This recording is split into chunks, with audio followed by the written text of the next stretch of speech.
In 399 BC, in the city of Athens, an old man stood trial for his life. His crime? Asking too many questions. His accusers called him a corrupter of youth, an enemy of the gods. His only weapon was his voice, and his refusal to stop thinking.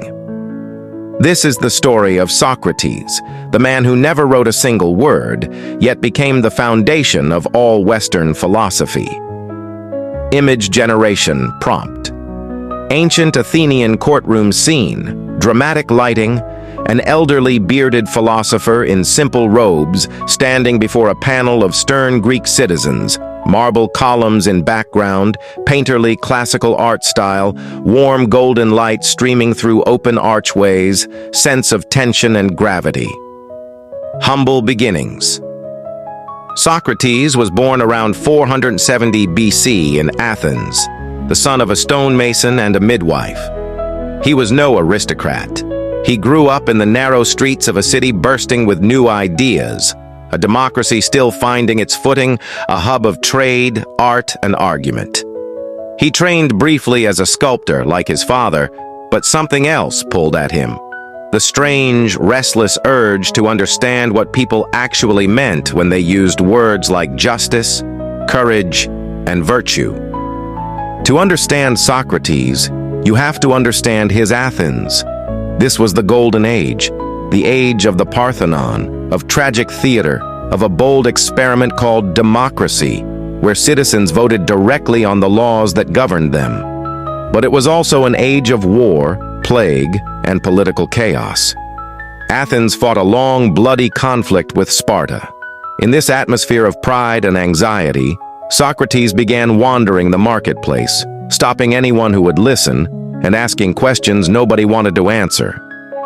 Socrates never lectured. He never claimed to have answers. Instead, he asked. He would approach a general and ask, "What is courage?" He would approach a priest and ask, "What is piety?" Each time, through patient, relentless questioning, he exposed the gaps and contradictions in what people thought they knew. This technique, now called the Socratic method, didn't hand people truth. It stripped away false certainty, forcing them to think for themselves. His famous claim was simple and unsettling: "I know that I know nothing." A most unusual man. By all accounts, Socrates was strange to look at. Short, stocky, with a flat nose and bulging eyes, nothing like the idealized statues of Greek heroes. He walked barefoot through Athens in every season. He wore the same simple cloak. He cared nothing for wealth or comfort, and he served bravely as a soldier in Athens' wars, showing remarkable endurance and courage on the battlefield. His students said his ugliness only made his brilliant mind more startling. Teacher of a generation, Socrates never opened a school and never charged a fee. Yet young men from Athens' most powerful families flocked to him, including a brilliant student named Plato, who would later record Socrates' conversations and build his own philosophy on top of them. Through Plato, and another student named Xenophon, we know almost everything we do about Socrates. He left behind no writings of his own. His entire legacy survives through the memory of others. But not everyone admired him. Socrates' questions often embarrassed powerful men in public, and he mocked the arrogance of Athens' political and intellectual elite. Some blamed him for the behavior of former students who later betrayed Athens' democracy. Others accused him of introducing new gods and undermining tradition. By his 70s, Socrates had spent decades making the wrong people uncomfortable. In 399 BC, 3 men formally charged Socrates with corrupting the youth of Athens and impiety toward the city's gods. At his trial, before a jury of 500 citizens, Socrates refused to grovel or beg. Instead, he defended his life's work, insisting that an unexamined life was not worth living.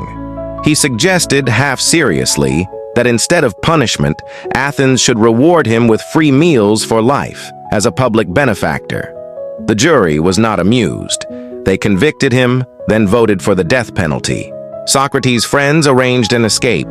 Guards could be bribed, a route out of Athens prepared. All he had to do was walk away. He refused. He argued that he had lived his whole life under Athens' laws and benefited from its protection. To flee now would be to betray the very principles he had spent his life defending. He would rather die faithful to his convictions than live in exile as a hypocrite. The death of Socrates.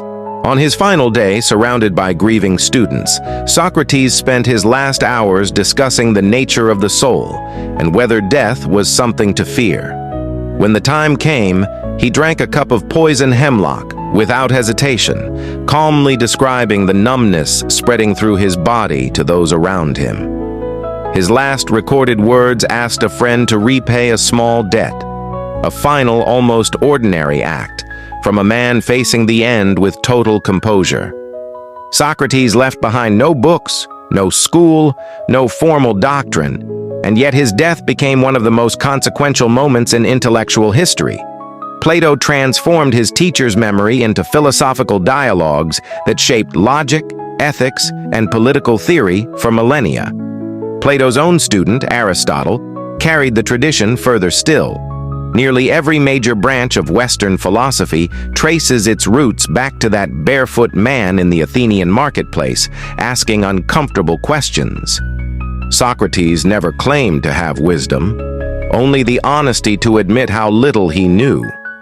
In a world quick to offer certainty, he offered something rarer, the discipline to keep questioning. 24 centuries later, his method still shapes how we teach, argue, and think. Perhaps that's the truest measure of his legacy. Not the answers he gave, but the questions he refused to let us stop asking.